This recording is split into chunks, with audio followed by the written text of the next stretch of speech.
Good evening to all my friends. என்னோட பேர் மானிஷா. நான் கடலூர் டிஸ்ட்ரிக்ட் கவர்மெண்ட் மாடல் ஸ்கூல்ல இருக்கேன். காலையில அங்க இருக்கும்போது அஸ்ட்ரானமி சார் ஒன்று சொன்னாரு, இங்க இருக்க 800 பேரும் எனக்கு பார்க்க கலெக்டர் ஆகவும் டீச்சர் ஆகவும் சில பேர் வந்து டாக்டர் ஆகவும் இன்ஜினியர்ஸ் ஆகவும் தெரியுறாங்க. அப்ப அவர் வந்து யாருமே எனக்கு இங்க அட்வொகேட் ஆகவும் ஜட்ஜாகவும் தெரியும்னு சொல்லல.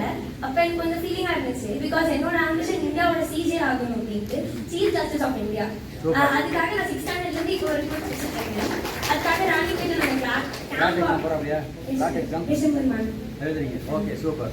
ராணிப்பேட்டை நாங்கள் கேம்ப் அட்டெண்ட் பண்ணோம். இங்கே வந்தப்ப சார் தான் வந்து அதை பத்தி சொன்னாரு. அதாவது நீட் கிடைக்கலன்னா ஒவ்வொருத்தவங்களும் சூசைட் பண்ணிப்பாங்க, ஆனால் கிளாட் கிடைக்கலன்னா யாரும் சூசைட் பண்ணிக்க மாட்டாங்க.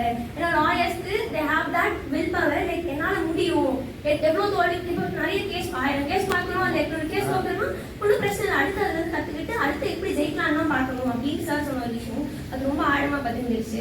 அப்புறம் அவர் சொன்னதுல இன்னொரு விஷயம் என்னன்னா, லைக் நான் 8th ஸ்டாண்டர்ட்ல கவர்மெண்ட் ஸ்கூல் வந்ததுல இருந்து ஃப்ளெக்ஸ் பண்றேன்னு இல்லை, காம்படிட்டிவ் எக்ஸாம்ஸ்லாம் ரொம்ப பிடிக்கும். பைத்தியம் காம்படிட்டிவ் எக்ஸாம்ஸ்ல என்எம்எம்எஸ்ல ஸ்டேட் 4th, இந்த சிஎம் டென்த் எக்ஸாம்ல கேர்ள்ஸ்ல ஸ்டேட் ஃபர்ஸ்ட்.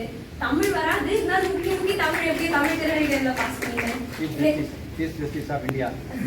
2 தடவை இங்கிலீஷ் ஸ்பீச்ல ஸ்டேட் ஃபர்ஸ்ட் அப்படி சொல்லிட்டு நிறைய இது இருந்தாலும் இந்த போர்ட்ஸ்ல கொஞ்சம் கூட வந்து இன்ட்ரெஸ்ட் வந்தது இல்லை. ஆனா இவரோட ஸ்பீச் கேட்டதுல இருந்துதான் ஒரு விஷயத்துல ஃபர்ஸ்டா இருக்க 1000ல ஒருத்தனா இருக்க கூடாது, எல்லாத்துலயும் 1000ல முதல்வனா இருக்கணும் அப்படின்னு சொல்லிட்டு ஒரு பெரிய யூஸ் பண்ணி வந்தது இதோட ஸ்பீச்ல இருந்து.